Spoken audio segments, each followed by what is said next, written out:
Hey guys, welcome back. In this video, we're going to take a look at creating a simple arpeggiated lead line. There's various ways to do this, but there's one really easy way. So if you've got an idea of a lead melody and you want to turn it into something arpeggiated, you can either use an arpeggiator plugin. There's one built into Ableton Live and there's one in most DAWs as well. But you can, my preference is to do them manually.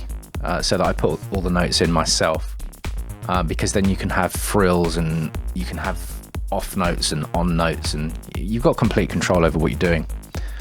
But it's often quite confusing if you're not. I'm a trained pianist, so it's easy for me.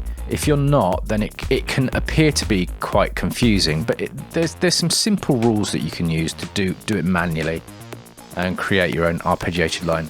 So let's have a look now.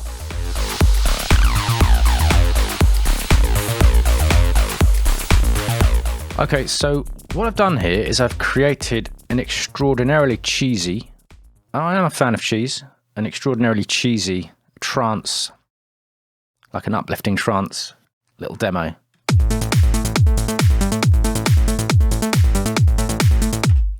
That kind of thing. And I've inserted an instance of Anatu, which has just got, oh, I've got it muted. Let's turn those other two off. With a painfully cheesy super saw. But I'm doing this for a reason, because we're going to contrast it with some other presets in another video. But for now, we're going to stick with a super saw. And as for MIDI, all I've done is I have created a very simple lead line, kind of very static. Let's have a listen.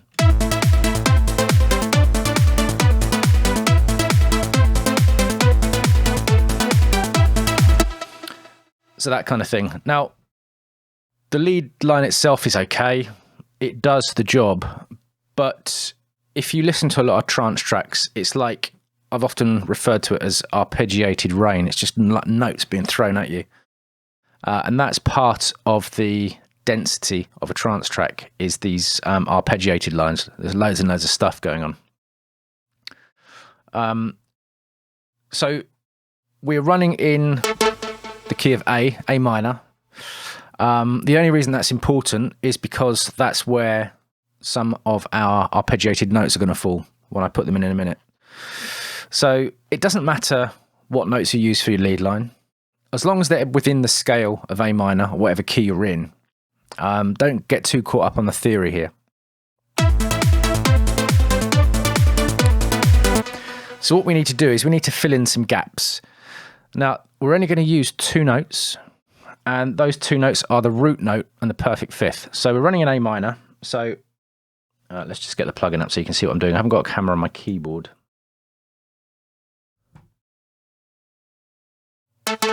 So we're running in A. So what I'm going to do is I'm going to use, you can see the notes I'm playing on the screen here. A. And then we're going to go to E. So we're using A and E, and that's the root note and the perfect fifth. That's all we're going to use.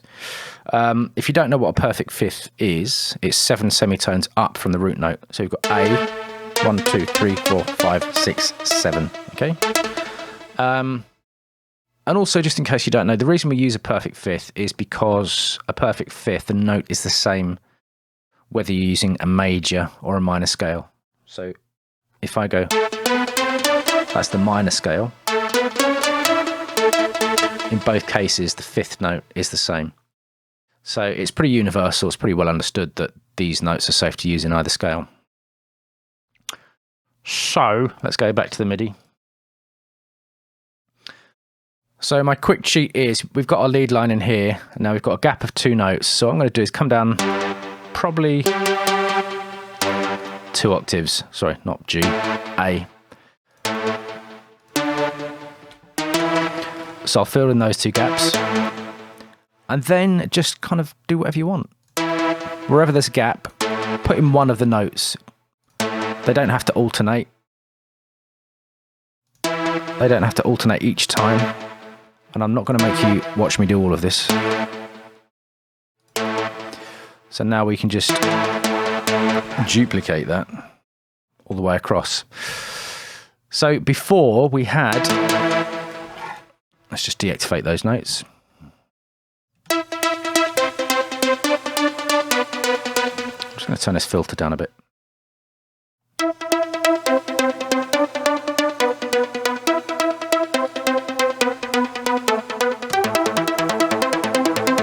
So this is what the root note in the perfect fifth is doing. It really is filling in the gaps.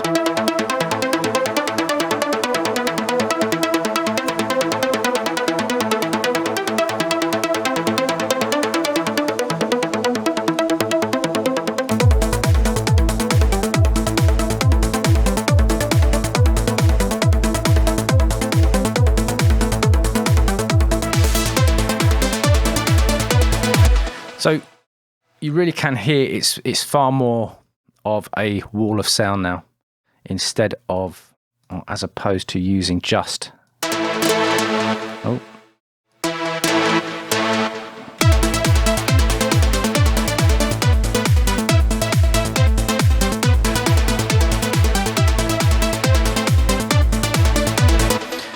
But one thing I will say, if this is something that you're finding confusing, a lot of people think, I have to study music theory. Well, you don't have to study music theory. The one thing you can do to improve your understanding of this kind of stuff is just start with scales. So that's the A minor. Knowing the difference between A major and A minor.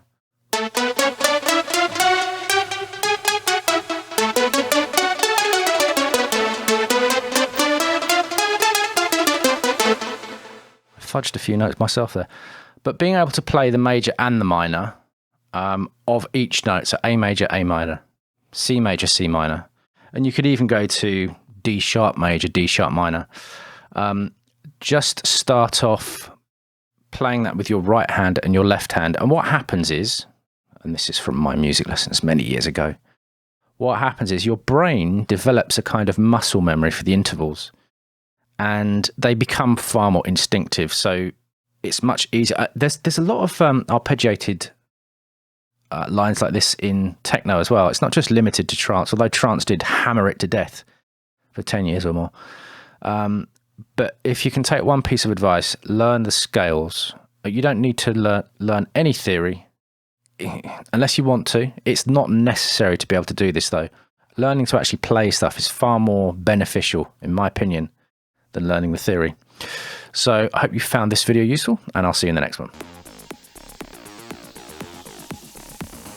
Thanks everybody for watching, commenting, and indeed liking. We really do appreciate all the support we get here on our Sonic Academy YouTube channel. So if you found this video super useful, please, we'd love you to hit the subscribe button. We update the YouTube channel every week with new content. And if you want to watch some more relevant content, just click on the videos beside me.